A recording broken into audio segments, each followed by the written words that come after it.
I'm glad that you enjoyed the film. I do want to say, though, that I had no writing credits, no nothing, in that I was just one little piece in that whole thing. And it was a little nerve-wracking at first. My palms were sweaty, my knees were shaking. I didn't know exactly what to expect, but I'm just so thankful. In every season of my life, as a young 27-year-old, you roll with the punches. You don't know what's around the corner until you go around the corner. And tonight, I've been asked to delightfully, I say yes to the request of me sharing just a little bit of motivation and inspiration for you in your own life. I don't know who you are. I don't know what you're going through. I'm not here to pretend that I understand what you're going through or how you feel in your life. And it's funny when you see a man without arms and legs up on stage with a smile, you sort of subconsciously compare your suffering to my suffering, and in your own mind, your conclusion is that, well, you'll never complain again in your life because you can't imagine how it would be without limbs. However, I believe it's worse actually being in a broken home than having no arms, no legs. And I used to say that I believe that the biggest disability of all is fear, but after watching that film, I want to maybe change it up a little bit. I think the biggest disability that we have as human beings is unbelief. Everything starts with a vision, and a man without vision dies. And for you here at Full Sail University, I personally have seen a lot of things. I've seen a lot of good things.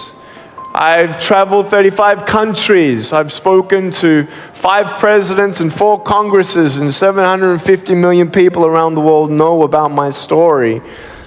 But man, I need to tell you something. I went for a tour with John and Esther for the entire afternoon around this university. And I seriously salute you. I salute you, John. I salute your wife. I salute your whole team here and what you're achieving here, and you students. There is something so special here, and I was telling John, I just hate the idea of potential being wasted in this world. And to see what's happening here just really inspires me. But anyway, I want to congratulate you on your success. But I hope whoever you are and wherever you are in your life, you're going to be inspired. But before we get into any more serious stuff, I need to open up with a couple funny stories, actually. I always open up with a couple funny stories when people come and meet me. They don't know what to do with me. Do I shake his hand or, whatever. And I just hug people. I'm a hugging machine. I've hugged about 350,000 people. We're actually breaking the World Guinness Book of Records of hugs. In 3 weeks, we're going to be hugging 1,200 individuals in 1 hour. And no, they're not going to just pass me down the line, all right? But it's really cool how, and I'm not kidding about that, but husbands, they allow me to hug their wives because they know I'm not going to lay a hand on them or anything. But every now and then I get a little nervous that someone's just going to come up, pick me up, and take me home. It's like, what am I going to do, right? Nothing much. But look, I like to cause some trouble here and there. When you're having a boring day, you got to change it up, do something you haven't done before. So one day I was on a plane. I was, complaining about my leg room on the plane, and so my friends put me in the overhead compartment. They put me up there, and I could stretch my legs. No, they put me up there, and I wanted to freak someone out. So. Yeah, we did. We closed the door. I mean, seriously, if I get in trouble, what are they going to do? Handcuff me or something? Seriously. So, you can cause a little bit of trouble here and there, but I have to tell you, there was this one day where I was in a car, and I'm in the front seat of the vehicle, and don't worry, I wasn't driving or anything like that. But we were there, and we're waiting for the lights to change, and this car comes up next to us, and this girl is looking at me. So I'm looking at her, and she's looking at me. I'm looking at her, and I'm thinking, cool. I'm like, I want to freak the heck out of her. So I know from the other side, from the outside of the vehicle, when you look in and you see me, all you see is my head from the side. So you have no idea that I have no arms, no legs. So I grab the seatbelt in my mouth, and I loosen it like this, so then I can freely move. Now she's looking at me all weird because I'm eating my seatbelt.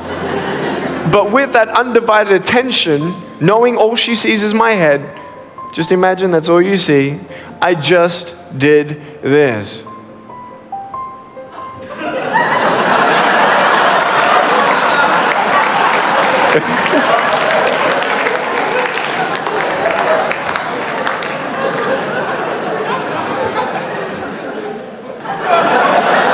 It was incredible, man. I tell you, man, it was awesome. It was awesome. Anyway, I have a lot of funny stories, and as I was growing up as a child, I would be quite envious of everybody else around me who had arms and legs, including my brother and sister at times. I was born without limbs for no medical reason. There are times in life where things happen and don't make sense, and I was just sitting on a plane seat next to this guy who was going to visit his mum, and his stepfather just died on Friday. They're burying him tomorrow or the day after, and I was talking with him a little bit, and there are just some things that we won't understand in this life. There are some times where you're going to wish that you could rewind and do things all over again. There are times where you just wish you could forget memories, and you try to drown those memories in alcohol or different pleasures, and maybe get distracted by the goals and ambitions of your life and try to put the past behind and move forward. We're all human beings. Please don't get me wrong, I don't wake up every morning with a smile on my face like, "Hi everybody!" I have ups and downs. You see my foot? Ups and downs, ups and downs. The first thing I want you to take away from today is this: you will have good days and you'll have bad days, but you will always learn something more or something new, and you will learn more overall on bad days than good days. You will learn more about yourself, you'll learn more about relationships, you'll learn about life and principles, and it'll build your character. If you're a person who wants to, let's say, improve on your character of patience, let's say, don't complain when you're waiting in a line. You ain't going to grow in patience until you're put in a place to wait. It's like you go into a gym and you walk in through the front doors and you tell your wife or your husband, "I'm going to the gym." You go into the gym and you come in 3 feet and you do a U-turn and you ride out, "I went to the gym." Ain't gonna do nothing. You gotta go in there, and what are you gonna do? You gotta pick up the weights and you exercise the muscles that you want to build. I stand before you without arms and legs, but a very strong man because of the bad days in my life. You know how it is. If you didn't go what you've gone through, you wouldn't be who you are today. And I'm not belittling your pain, and don't worry, I've seen pain in my life, and I've seen not only in my life, but people's lives, and people say, "Well, at least I have no arms, no legs," and then what am I supposed to say? Well, at least I'm not an African orphan who's dying at 4 years old, and I met that person. What about the 10-year-old girl that was bought for $700 in Mumbai and kidnapped as a sex slave to have 350 clients before the age of 13, pregnant at 12, put the baby under the bed while she works on top, abandoned by her family? After she pays her debt of $700 after 3 years with her child, she leaves on the streets of Mumbai hoping for a new life. No family, no job, no food. Her baby needs food. She gets raped, beaten up on the street. She comes back to the only way that she knows how to make money. She goes back to the brothels. She gets pregnant at 15 the second time, and then that child dies. And then 20 years old, she comes up to me. Yes, I have met this woman. She comes up crying. She says, "Nick, I just found out I got HIV/AIDS. And I got fired from being a prostitute." What do you say to that? You may have arms and legs, but unless you know 3 things. Number 1, who are you and what your value is? Number 2, what is your purpose here in life?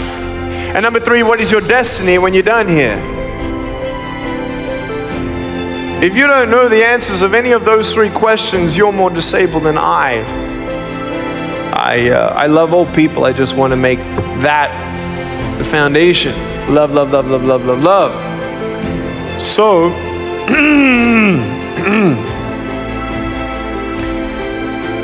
my parents were Christian, and I hated God. Hate's a strong word. I hated Him. So why did He give me less? What did I do to deserve that? These kids who pick on me at school, they deserve not to have no arms, no legs. Not me. So I read about this God. This God of love. Yeah, right. God has a plan. Yeah, right. God is not partial. Nope. So, it took me a journey. I asked him why. Why was I born this way? And it was 7 years later, from age 8, telling my mum that I wanted to commit suicide. I was 15 years old actually, 7 years later, that I read a story in this book, the Bible. And there was a man who was born blind, and no one knew why he was born that way. And I'm like, bing, wow. Pretty similar to something I know of. Why? Well, he said so that the display of God and His power can be seen and displayed. And I didn't even read on. I didn't even read on at 15. I heard about miracles, and I didn't know where my miracle was. I'm not against miracles. I've actually seen blind people seeing, deaf people hearing, lame people walking. I've actually had a miracle in my back. I'll send you MRI scans if you wish. But I'm about to get a doctor's official report of an unexplainable healing in my spinal cord. It was hollowing. I was at 19. My orthopedic surgeon said he's going to have to put rods in my back by 35 years old, and I'll be bedridden for the rest of my life. And I didn't want to hear that, so I didn't want to hear anything about it. I had a hole at the top of my spine, about an inch or something, and a hole at the bottom of my spine. It was irreversible, incurable. And went to go back for an MRI scan because I started getting numbing of my nerves and my muscles because of the pinching of my spine of a 55-degree curve in my back, scoliosis. So I went back to the MRI scan, and guess what? The top hole's gone. The bottom hole has just got a little pinhole left, and I've got a pair of shoes in my closet just in case he says yes to me with the other things.